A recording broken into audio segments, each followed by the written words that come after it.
Africaines, Africaines, je vous salue, je vous remercie de me retrouver ce soir du 31 août 2024. Nous allons balayer dans l'actualité africaine, l'actualité politique j'entends, essentiellement deux sujets.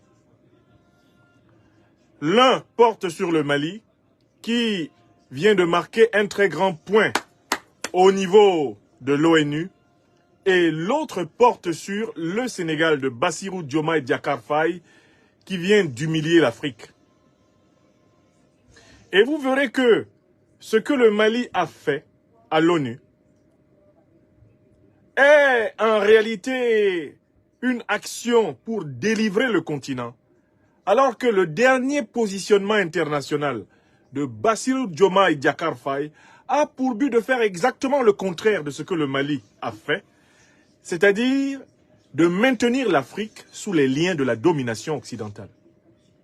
Vous allez voir, par l'analyse de ces deux points d'actualité, justement les deux formes opposées de politique qui s'affrontent en Afrique, qui s'affrontent parmi les Africains. Et vous allez précisément comprendre pourquoi il n'est pas possible d'imaginer que l'actuel gouvernement du Mali et l'actuel gouvernement du Sénégal soient tous ensemble panafricanistes. Je voudrais commencer sans plus tarder par le premier élément. Je vais donner la parole à l'ambassadeur Issa Konfourou, qui fait un travail remarquable en tant qu'ambassadeur représentant permanent du Mali à l'ONU. L'ambassadeur Issa Konfourou est intervenu à l'ONU ces dernières heures. Et il est intervenu au nom du Mali pour dénoncer tous les pays qui, précisément, financent le terrorisme en Afrique à travers le financement d'un État qui a ouvertement assumé sa participation à l'attaque terroriste barbare de Tinzaouaten au nord du Mali, à savoir l'État ukrainien. Je voudrais que vous écoutiez les propos tenus par le brillant diplomate malien, avant de les commenter. Ces propos sont disponibles sur toutes les pages du gouvernement malien. Je les ai, pour ma part, partagés sur ma page Facebook. Et ces propos vont nous servir de cadre d'interprétation. J'en profiterai pour vous donner d'autres informations suffisamment précises pour que vous puissiez comprendre vraiment la profondeur et la portée de la position malienne. Qu'a dit l'ambassadeur? Eh bien, Issa Konfourou. Je lui donne la parole. Merci, Monsieur le Président. Monsieur le Président, je suis heureux en cette veille de la fin de la présidence de la Sierra Leone du Conseil de sécurité de vous adresser ainsi qu'à l'ensemble de votre délégation nos chaleureuses félicitations pour le travail remarquable abattu durant ce mois d'août 2024. Le Mali a demandé à participer à cette réunion essentiellement pour partager ses vives préoccupations face aux implications et aux conséquences de la fourniture des armes à l'Ukraine sur nos pays, sur nos populations, loin de la ligne de front entre la Russie et l'Ukraine. Comme vous le savez, depuis l'éclatement de la crise entre la Russie et l'Ukraine, le gouvernement du Mali a adopté une position de neutralité.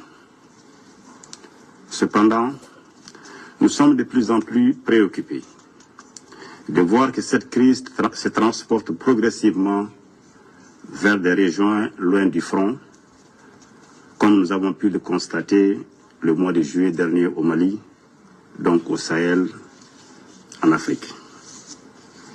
En effet, le porte-parole de l'agence ukrainienne de renseignement militaire et l'ambassadeur de l'Ukraine au Sénégal ont avoué publiquement et de manière assumée l'implication de leur pays dans l'attaque lâche, traître et barbare le 24, 25 et 26 juillet 2024 des groupes terroristes ayant causé la mort d'éléments des forces de défense et de sécurité du Mali à Tinzaouaten, au Mali, ainsi que des dégâts matériels importants. Pire, ces hauts responsables ukrainiens ont publiquement annoncé d'autres résultats à venir. Cela nous préoccupe. Le gouvernement du Mali réitère sa condamnation ferme de ce soutien assumé de l'Ukraine aux formations terroristes au Mali, au Sahel et en Afrique. Il a décidé de rompre les relations diplomatiques entre le Mali et l'Ukraine, et le Mali appelle le Conseil de sécurité à prendre ses responsabilités face à ce choix délibéré de l'Ukraine afin de prévenir ces actions subversives qui menacent la stabilité au Sahel, voire sur le continent africain. Compte tenu de ces précédents fâcheux que je viens de dénoncer, le gouvernement du Mali exprime sa vive préoccupation pour la question de la fourniture des armes à l'Ukraine, car il est désormais établi qu'une bonne partie de ces armes fournies à l'Ukraine vient alimenter le terrorisme et la criminalité au Sahel, avec le risque de déstabiliser davantage nos pays et d'aggraver les souffrances de nos populations, déjà éprouvées par plusieurs années de conflits aux conséquences dramatiques. Nous appelons donc les pays qui fournissent ces armes à l'Ukraine de s'assurer que les dites armes ne tombent pas entre les mains de groupes armés terroristes et extrémistes au Sahel et en Afrique. Pour sa part, le Mali ne souhaite point devenir un champ de convoitise et de bataille entre les puissances.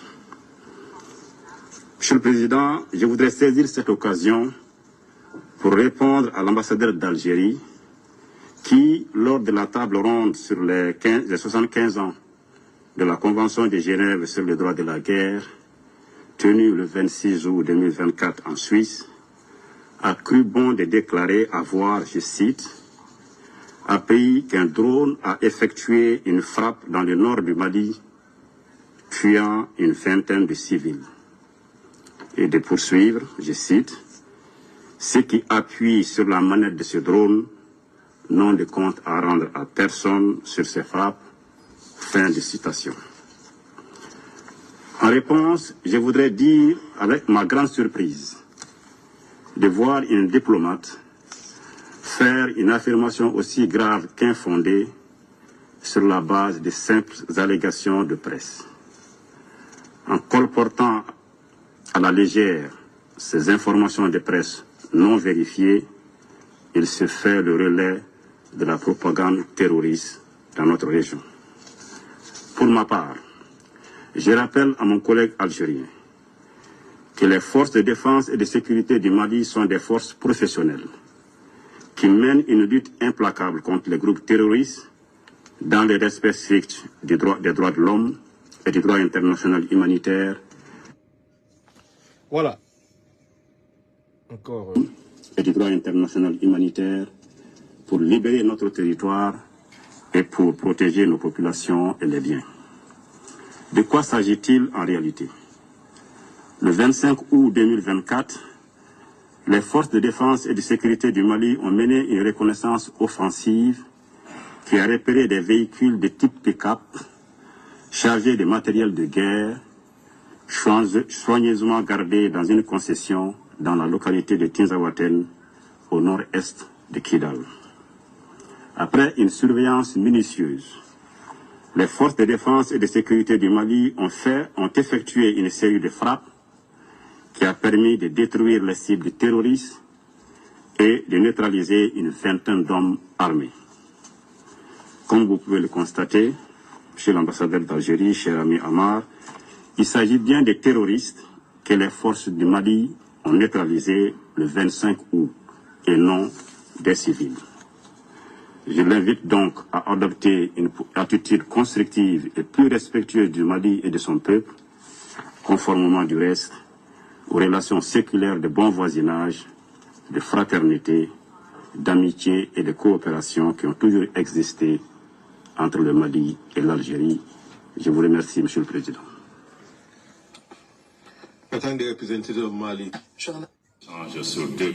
Voilà l'excellent travail abattu à l'ONU par son Excellence l'ambassadeur Issa Konfourou, représentant permanent de la République du Mali.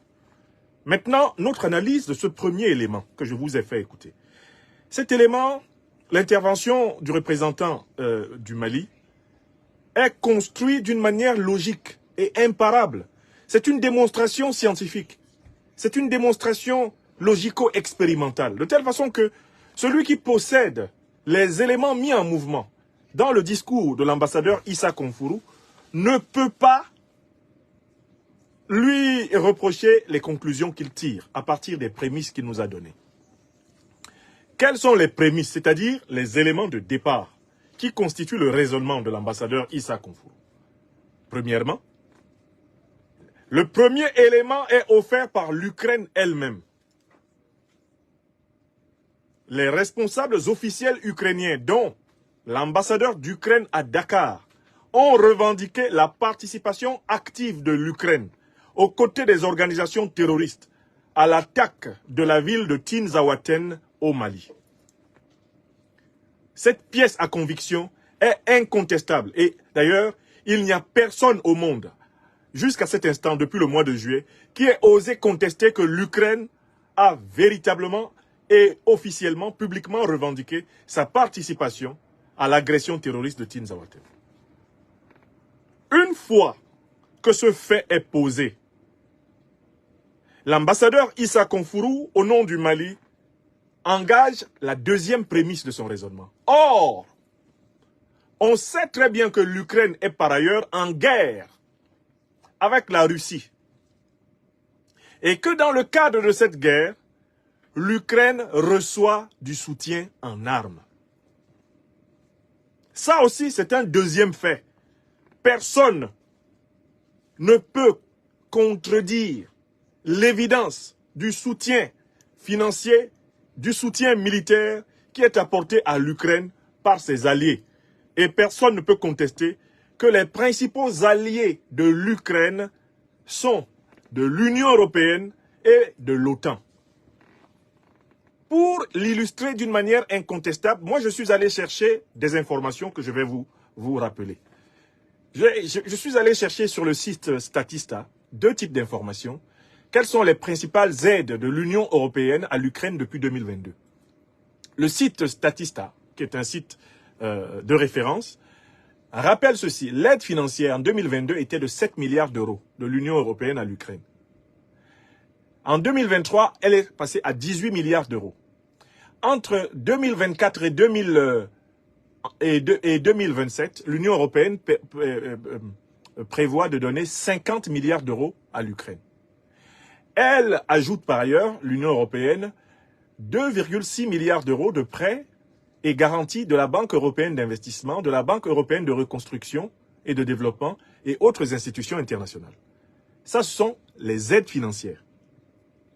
Le site Statista rapporte ensuite, et la source de ce site, c'est le Conseil européen, de la Commission européenne, c'est-à-dire que les informations du site Statista sont tirées des informations de l'Union européenne elle-même.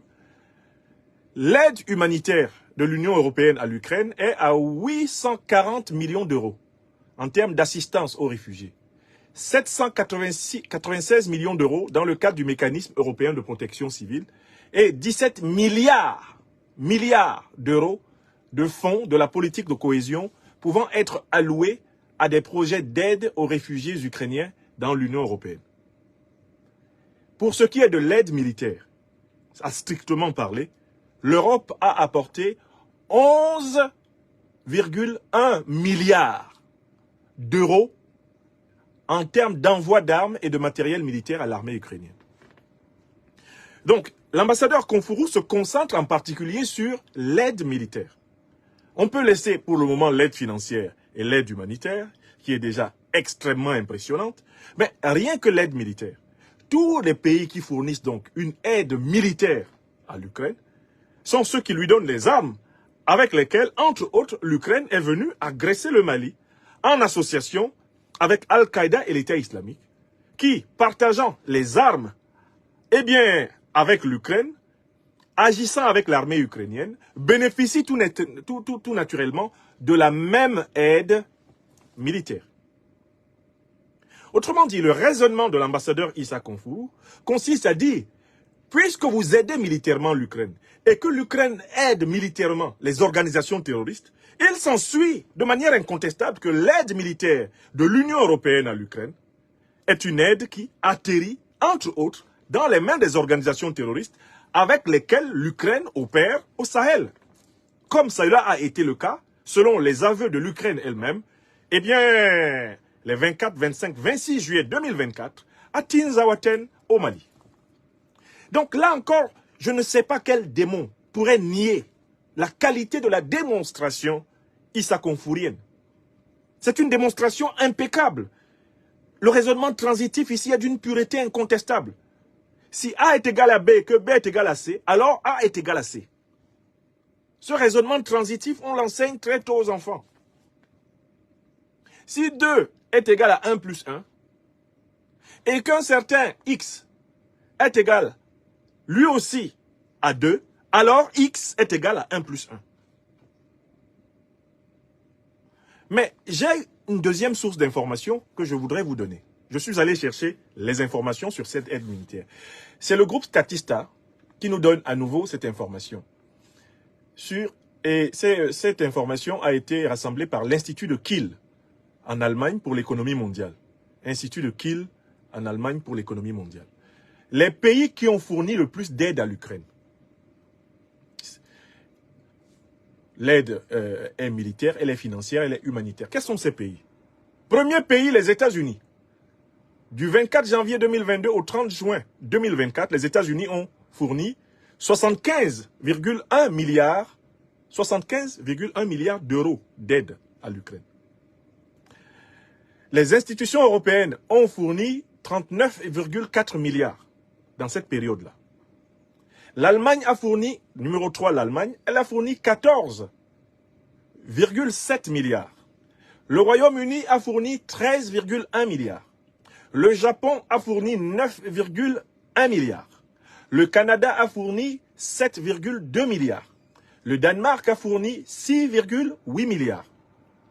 Les Pays-Bas ont fourni 5,7 milliards. La Suède a fourni 4,5 milliards. La France a fourni 4,4 milliards. Bon, on entend beaucoup parler la France, mais elle est 1, 2, 3, 4, 5, 6, 7, 8, 9, 10e pays dans l'ordre du soutien à l'Ukraine. 10e. Même si, bien sûr, on l'entend beaucoup plus parler que tous les autres pays. Un pays comme l'Allemagne qui donne 14,7 milliards. Il est numéro 3, les États-Unis numéro 1. Alors, vous voyez très bien que ces pays-là, dont je viens de citer les montants extraordinaires de l'aide qu'ils ont apportée à l'Ukraine entre le 24 janvier 2022 et le 30 juin 2024, sont globalement les pays de l'Union européenne et de l'OTAN. Il s'ensuit que les armes avec lesquelles les Ukrainiens et les terroristes ont attaqué le Mali sont des armes financées par les États-Unis, l'Union européenne, l'Allemagne, le Royaume-Uni, le Japon, le Canada, le Danemark, les Pays-Bas, la Suède et la France. C'est ce raisonnement d'une limpidité extraordinaire que l'ambassadeur Issa Konfourou a scientifiquement déployé devant le Conseil de sécurité de l'ONU. Et je vous fais remarquer que personne ne l'a contredit. Personne ne l'a contredit. En conclusion, Issa Konfourou a parfaitement montré ce qui a été établi par d'autres moyens scientifiques depuis plusieurs années, à savoir que la déstabilisation de l'Afrique, contrairement aux apparences, est une volonté de l'Occident politique. L'Occident politique est le maître d'œuvre du chaos qui règne en Afrique. Nous avons montré plusieurs fois que s'il n'y avait pas eu la destruction de la Libye et l'assassinat de Kadhafi en 2011 par l'OTAN, en association avec Al-Qaïda et l'État islamique, si cela n'avait pas eu lieu, les États du Sahel n'auraient pas été fragilisés comme ils le sont aujourd'hui, menacés d'effondrement. Et il n'y aurait pas eu un affaiblissement de la sécurité dans le golfe de Guinée. Nous avons traditionnellement donné à l'opinion 5 preuves. Les mails de Mme Hillary Clinton, qui prouvent que l'OTAN était consciente des conséquences de ce qu'elle voulait faire. Il s'agissait de détruire les tentatives de souveraineté africaine. La conversation Lavrov-Fabius. la formule de l'interview du Figaro du mois de juin 2017 du président Emmanuel Macron. Nous avons souvent cité quatrièmement, parmi les preuves, l'origine des organisations terroristes, leur genèse historique dans les renseignements généraux occidentaux. Et nous ajoutons souvent, incidemment, l'excellente enquête du 30 juillet 2014 menée par le site d'investigation France 24, intitulée « La France, premier banquier des djihadistes au Sahel », sur la base du renseignement officiel américain donné par le sous-secrétaire d'État américain Daniel Cohen, qui a dit que les pays de l'Union européenne, dont principalement la France, avaient fortement financé les organisations terroristes en payant des rançons pour près de 200 millions d'euros à l'époque, en 2014 déjà. Donc, l'ambassadeur Issa Konfuru s'est exprimé devant le Conseil de sécurité des Nations Unies en connaissance de cause. De telle façon que l'évidence est aujourd'hui incontestable. La déstabilisation de l'Afrique, que l'on voulait appeler djihadisme, ce terrorisme qui frappe notamment l'Afrique depuis 2010, 2011, etc., c'est une déstabilisation voulue pour imposer aux Africains la présence militaire occidentale et imposer aux Africains d'accepter le bradage permanent, continu, de leurs ressources stratégiques. C'est ça le business plan, n'est-ce pas? Très bien. Donc, je tenais à saluer l'ambassadeur Issa Konfuru qui, à l'instar de son patron direct, l'ambassadeur Abdoulaye Diop, ministre des Affaires étrangères du Mali, font un travail remarquable sous la houlette du Premier ministre Choguel Kokala Maïga et par-dessus tout du leader de la révolution malienne, le président Assimi Goïta. C'est un travail remarquable parce que le Mali, à lui tout seul, a mis l'humanité au pas de la vérité sur la déstabilisation que connaît l'Afrique. Et l'Alliance des États du Sahel est aujourd'hui la trilogie étatique qui porte la vérité africaine au pinacle des institutions internationales. Elle doit être saluée en tant que telle. La confédération de l'Alliance des États du Sahel, dans l'effort de porter à la face du monde la vérité sur la souffrance africaine contemporaine, sur la déstabilisation contemporaine de l'Afrique, la confédération de l'Alliance des États du Sahel rend un service sacerdotal de vérité. De telle façon qu'il n'y a même plus en face une puissance qui puisse contredire Issa Konfuru, qui puisse contredire la diplomatie nigérienne, contredire la diplomatie burkinabé à propos des faits dont nous parlons. Je voudrais saluer les 3 États courageux de la Confédération de l'Alliance des États du Sahel, qui portent sur leur épaule une vérité qui devrait être dite au monde entier par tous les dirigeants africains. Il n'y a aucun président à la tête d'un pays africain, qu'il soit élu ou pas, qui ne soit pas au courant des mêmes vérités, qui n'ait pas les mêmes données que le président Goïta, le président Traoré et le président Tiani. Ils ont choisi le chemin de la lâcheté. Ils ont choisi le chemin du contournement. Ils ont choisi le chemin de l'hypocrisie. Alors qu'ils savent de manière incontestable ce que nous savons, entre autres grâce à l'action décisive de la diplomatie malienne, de la diplomatie burkinabé, de la diplomatie nigérienne, l'action des diplomates sahéliens.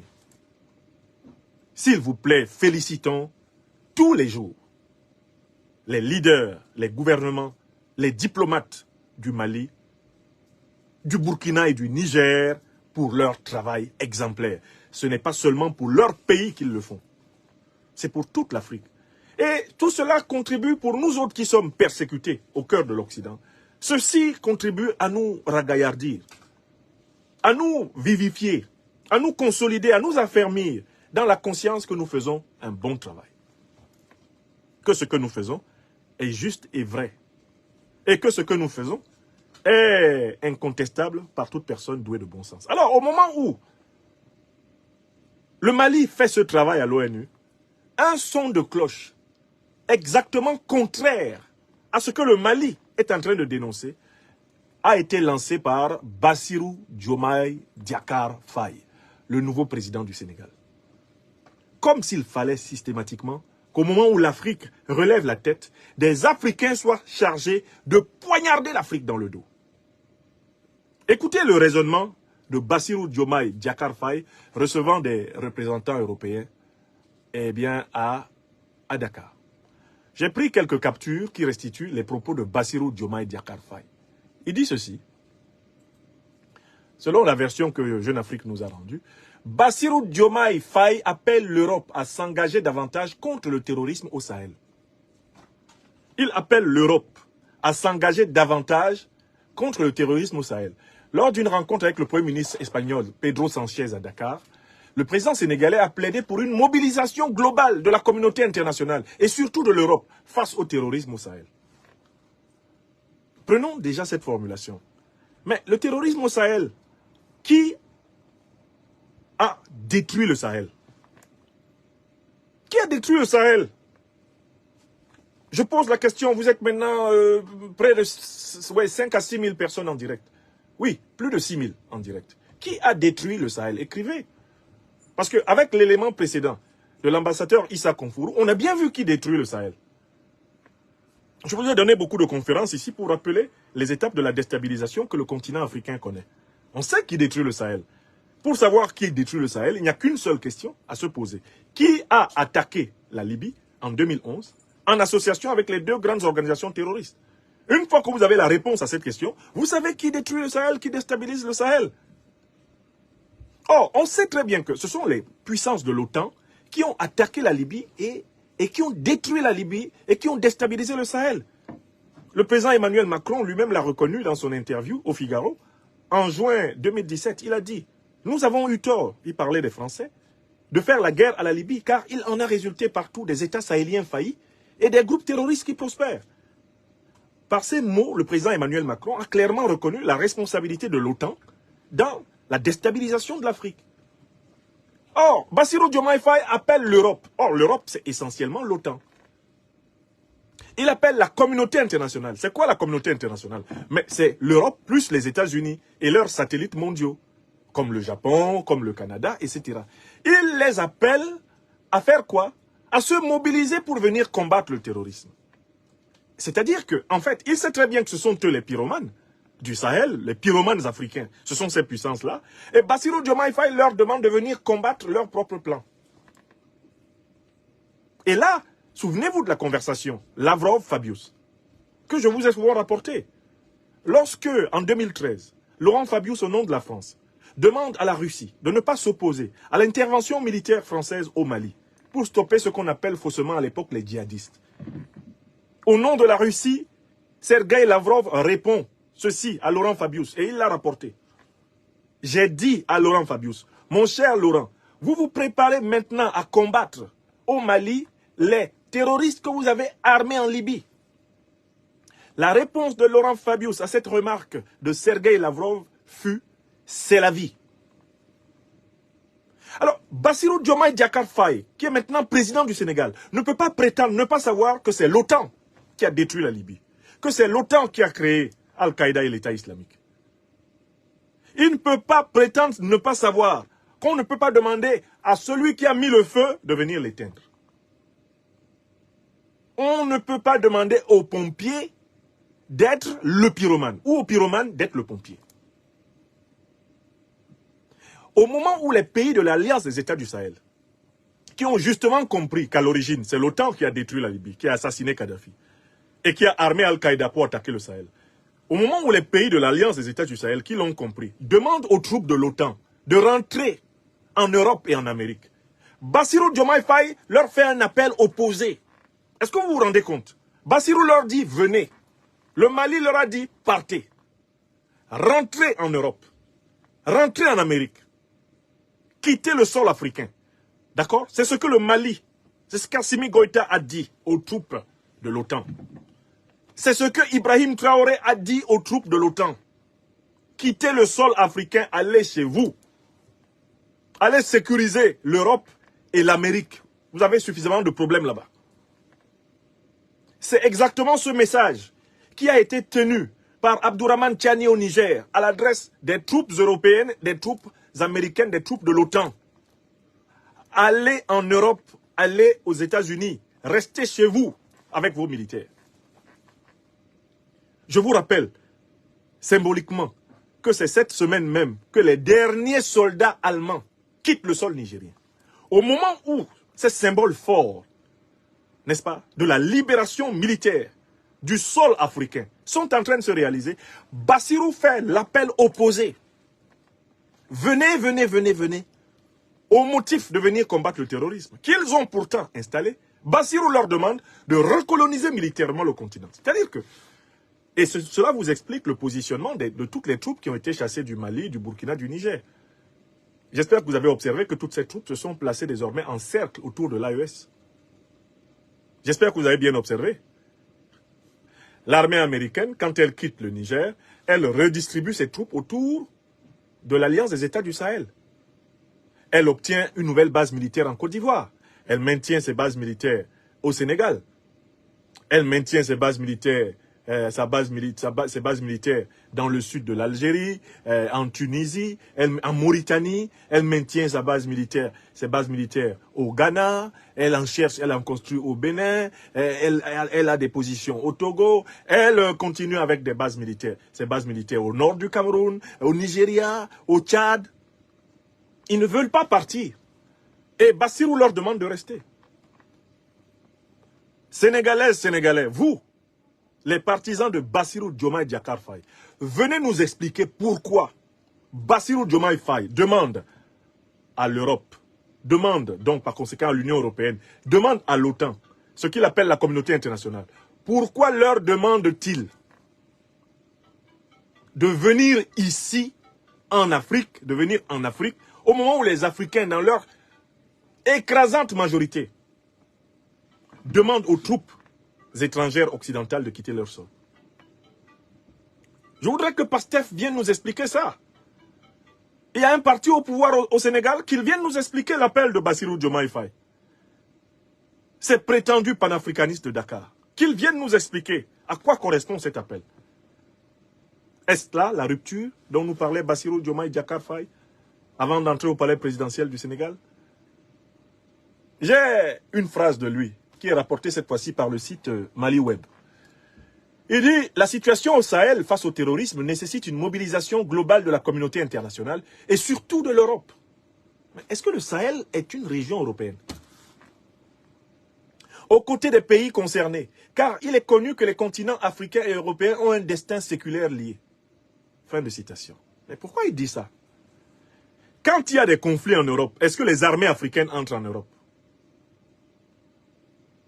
Là, il y a un conflit entre la Russie et l'Ukraine.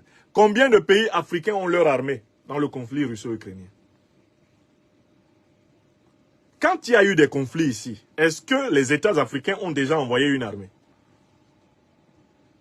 En Europe. Qu'est-ce que les armées européennes font sur le sol africain? Alors même que l'écrasante majorité des peuples africains leur demande de se retirer.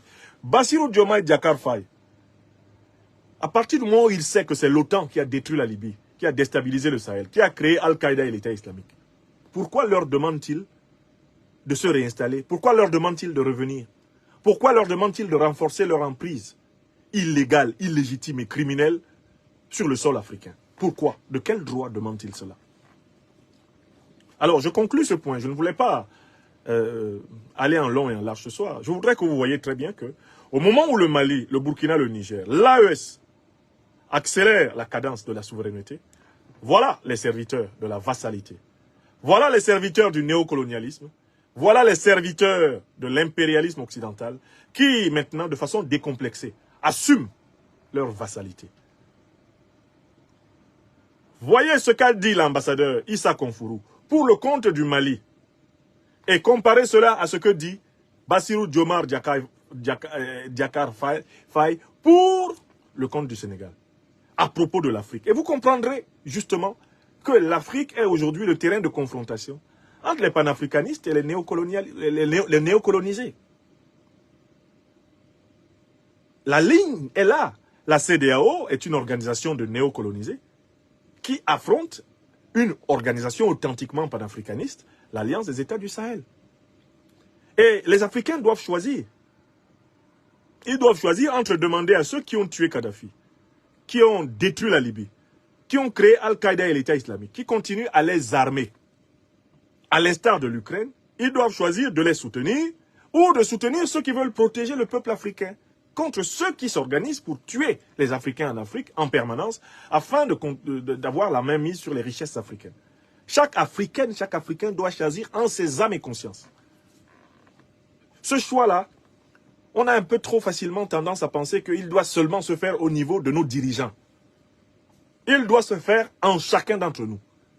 Sommes-nous d'accord avec Bassirou Diomaye Diakhar Faye que les armées européennes, les armées nord-américaines, les armées de l'OTAN continuent à envahir l'Afrique au motif de combattre des terroristes qu'elles y ont introduits? Ou sommes-nous plutôt d'accord avec les dirigeants de la Confédération de l'Alliance des États du Sahel pour exiger, pour nous mobiliser et obtenir le départ des armées de l'OTAN du sol africain parce que ces armées sont responsables de la déstabilisation de l'Afrique? Voilà la question simple, mais en même temps terrible, qui se pose à chaque Africaine, à chaque Africain sur cette terre. Et ne nous débrouillons pas pour nous dérober de cette question en nous en déchargeant sur les dirigeants africains. Si chaque Africaine et chaque Africain y répond, puisque la majorité d'entre nous, je le sais, souhaite le retrait total des forces agressives de l'OTAN, qui terrorisent en réalité l'Afrique depuis plusieurs décennies, puisque beaucoup d'entre nous, nous le souhaitons, si nous pouvons exprimer clairement ce souhait et cet engagement, la masse critique que nous allons former sera de nature à empêcher la recolonisation de l'Afrique. On ne peut pas continuer à se réfugier derrière l'invocation de la posture de nos dirigeants. C'est-à-dire que les Sénégalais n'ont pas à attendre Bassirou Diomaye Diakhar Faye pour dire ce qu'ils pensent. J'appelle le peuple sénégalais à dire à Bassirou Diomaye Diakhar Faye que ce n'est pas cette politique, ce n'est pas pour cette politique qu'il a été élu. En tant que citoyen en Afrique, nous avons la responsabilité de cadrer les dirigeants qui dérapent. Nous avons cette responsabilité parce que maintenant nous avons par l'information le moyen de savoir à quel moment ils dérapent, comment ils dérapent. Nous avons la responsabilité de rester mobilisés en tant que peuple pour ne pas nous laisser précisément livrer à la fosse de l'histoire par des dirigeants corrompus, irresponsables, des dirigeants sans dignité. Alors, je plains ce soir les partisans pastéfiens de Sonko et de Diomaye. Ces dernières semaines, ils nous ont abreuvés de toutes les injures dont ils étaient capables. Ils ont déversé toutes les insanités dont ils sont porteurs. Ils se sont attaqués à la mémoire de nos géniteurs. Ils ont utilisé des injures portant sur les parties génitales des femmes qui nous ont transmis la vie. Ils ont tout fait. Mais ils prétendaient, il y a 3 semaines encore, que leurs dirigeants étaient de redoutables panafricanistes qui allaient émerveiller l'Afrique. Je leur demande ce soir de recevoir ma compassion, car je sais qu'ils ont honte. Beaucoup d'entre eux se sont raréfiés sous mes pages, depuis la sortie honteuse de Bassirou Diomaye Diakhar Faye pour demander la recolonisation militaire de l'Afrique. Par ceux-là même qui, précisément, terrorisent l'Afrique depuis 600 ans. Maintenant, les partisans de Pastef, les gens de Sonko et de Diomaye, il leur est demandé d'aller rédiger des commentaires composés, des dissertations dialectiques sur les propos de leurs leaders. Et un proverbe africain dit, si tu n'as pas honte, il faut avoir au moins pitié. Partisans de Diomaye, partisans de Sonko, vous qui les soutenez dans cette aventure ambiguë, cette aventure folle, cette aventure du reniement, de la trahison du peuple africain. Si vous n'avez pas honte, ayez au moins pitié. Ayez au moins pitié. Les Maliens qu'on a tués à Tinzaouaten, beaucoup d'entre eux sont même vos cousins. Ils portent les mêmes patronymes que vous, nos soldats morts à Tinzaouaten. Ce sont des Africains comme vous, Sénégalais, Sénégalais qui soutenaient Sonko et Diomaye dans leur dérive. S'il vous plaît, si vous n'avez pas honte, ayez au moins pitié. Ayez au moins pitié. Si vous n'avez pas honte, ayez pitié de vous-même. Parce que ceux qu'on a tués à Tinzaouaten, ils se battaient pour défendre notre terre africaine, y compris la terre africaine de la Teranga. Vous vous moquez des pertes sévères du peuple malien, ne sachant pas que celles-ci augurent de pertes sévères au Sénégal. Les mêmes causes produisant les mêmes effets. Quand le président Ibrahim Traoré avertit l'Afrique entière de ne pas tomber dans l'erreur que commis le Burkina Faso, de penser qu'il pouvait avoir la paix en étant le lieu où les terroristes pouvaient venir se reposer. Il faut que tous les autres pays africains écoutent. Car un homme ou un peuple averti, eh bien, en valent deux. Alors ce soir, je suis à la fois heureux de la clarification malienne à l'ONU, une forte clarification qui engage la responsabilité de l'Union européenne, la responsabilité de l'OTAN dans l'expansion du terrorisme, à travers l'exemple de Tinzawaten. C'est vraiment quelque chose de puissant qui a été fait là par le Mali, par la Confédération, l'Alliance des États du Sahel. Et de l'autre côté, je déplore la méchanceté, la lâcheté, la traîtrise de certains de nos frères africains, incarnés par Bassirou Diomaye Diakhar Faye. Ce qu'il vient de dire à Dakar, ce qu'il a osé dire, en ayant dans ses murs l'ambassadeur d'Ukraine qui s'est vanté d'avoir tué, massacré des Maliens. Ce qu'il vient de dire encore là, c'est un coup de poignard d'une violence extraordinaire dans le dos de l'Afrique que Bassirou Diomaye Diakhar Faye vient de dire. Beaucoup de gens disent « Ah, il ne parle plus ces derniers temps, hein, on se demande s'il doit parler. » Je vous avais dit qu'il faut éviter que ce type parle. Parce que quand il va parler, il y a des crapauds qui vont lui sortir de la bouche. Vous avez vu? Vous avez vu ce qu'il a pondu?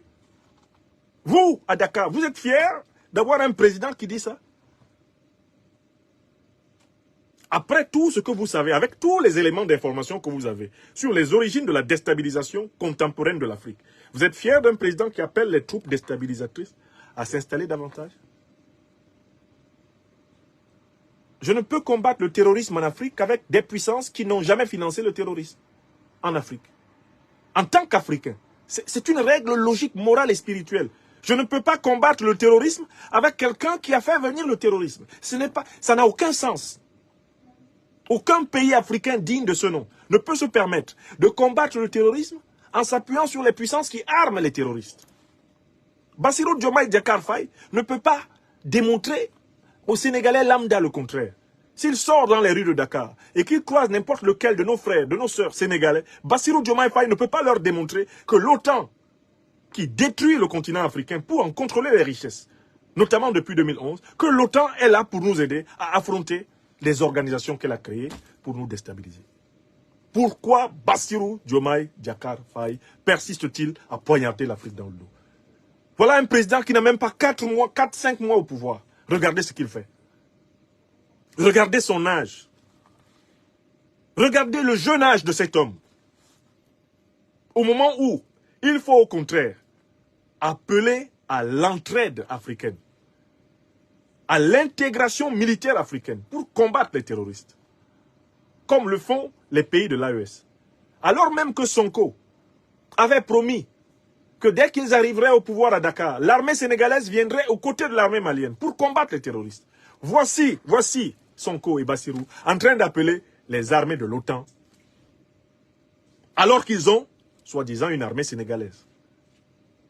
Ils ne la mettent pas à contribution. Ils demandent à l'Union européenne de venir surveiller leurs frontières avec le Mali. Ils appellent à la recolonisation du continent. Je suis particulièrement attristé par le comportement de ces frères ennemis de l'Afrique. Ces fils traîtres de l'Afrique. Et j'ai vraiment eu mal au cœur pour les partisans de Diomaye et Sonko. Quand j'ai vu la déclaration de Diomaye hier, j'ai dit, oh les pauvres, quand vous avez des leaders qui produisent de telles gaffes, quand vous avez des leaders qui produisent de telles énormités, qui dérapent de cette façon, vous dormez mal, vous dormez tordu dans vos lits. Donc si vous n'avez vraiment pas honte, ce qui me surprendrait, s'il vous plaît, ayez au moins pitié. Parce que c'est vous, c'est nous tous qu'on est en train de tuer en Afrique. Vous pensez que c'est une affaire des Maliens? Non, c'est au Sénégal. Ce problème est déjà au Sénégal. Il va se poser au Sénégal. Parce que vous allez tenter malgré tout de poser quelques politiques de souveraineté. Et on va vous punir. Et vous serez punis. Les mêmes là, que vous appelez à venir, ils sont là pour vous punir. Dès que vous tenterez de mener dans tel ou tel domaine une politique de souveraineté, vous aurez des attentats terroristes. C'est ce que le Togo, le Bénin et même la Côte d'Ivoire ont connu. Pourquoi Alassane Dramane Ouattara leur a demandé de prendre tous les camps militaires qu'ils veulent? Ils ont laissé 2 ou 3 escarmouches pour lui rappeler que c'est eux les maîtres.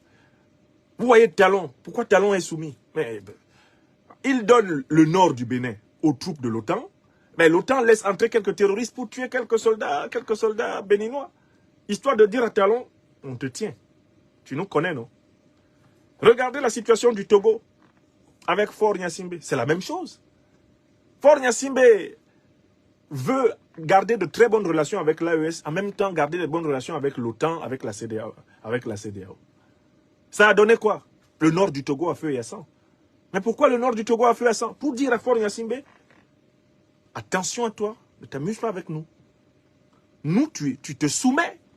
Et si tu donnes l'impression que ton ami c'est Assimi Goïta, tu vas voir.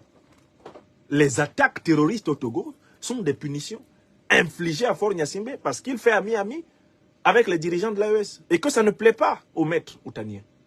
C'est ça la vérité. Le terrorisme est une variable d'ajustement et de contrôle de nos dirigeants. Le terrorisme est un moyen de pression. Le terrorisme est un moyen d'oppression. Ça n'a rien à voir avec la religion. Il s'agit de la tactique. Il faut effrayer le nègre, il faut traumatiser le nègre, il faut menacer le nègre, il faut l'intimider en permanence. Et c'est ce qui nous est appliqué individuellement. Nous qui défendons la liberté de pensée et d'expression au cœur de la France. On fait tout pour que je sois terrorisé. On fait tout pour m'effrayer, pour m'intimider, pour me dire, vous savez, des nègres comme vous, on leur a fait la peau très facilement par le passé, vous ne comptez pas plus. Oui, c'est leur méthode, c'est leur manière inimitable de s'asseoir. Et seuls des Africains unis et solidaires vont faire reculer ce mépris, vont faire reculer cette menace. Et ce n'est pas avec Bassirou Diomaye Diakhar Faye que ça va arriver. Ce soir, j'ai pitié de Pastef. J'ai pitié des militants de Pastef. J'espère qu'ils ont tous honte après les dernières sorties de Diomaye. Qu'ils éprouvent une honte salvatrice. Parce que s'ils n'ont pas honte, je crains qu'ils perdent leur humanité en chemin. Ça me ferait vraiment mal qu'ils perdent leur humanité en chemin, s'ils ne connaissent pas la honte. Voilà, mes chers amis, les éléments de réflexion que je voulais partager avec vous. Je vous remercie. Vous étiez près de 8000 personnes en direct de cette émission, près de 2000 sur TikTok, environ 1000 sur Facebook et plus de 5000 sur YouTube. Est-ce que vous avez pensé à partager au moins sur YouTube 5000 fois cette émission? Est-ce que vous avez partagé 2000 fois cette émission sur TikTok, 1000 fois cette émission sur Facebook? Je vous en sais gré parce que, eh bien, ce message doit passer. Ce message doit passer et nous devons encourager la diplomatie de l'AES, encourager la diplomatie, eh bien, panafricaniste, qui a démontré de manière indiscutable à l'ONU que l'Afrique sait à qui elle a affaire. Hein? Plus personne ne viendra nous parler de djihadistes, guerre religieuse, c'est terminé. Hein? On est à l'ère de la vérité explosive. D'accord? Nous savons qui nous attaque en Afrique et nous avons exactement repéré même le système de financement.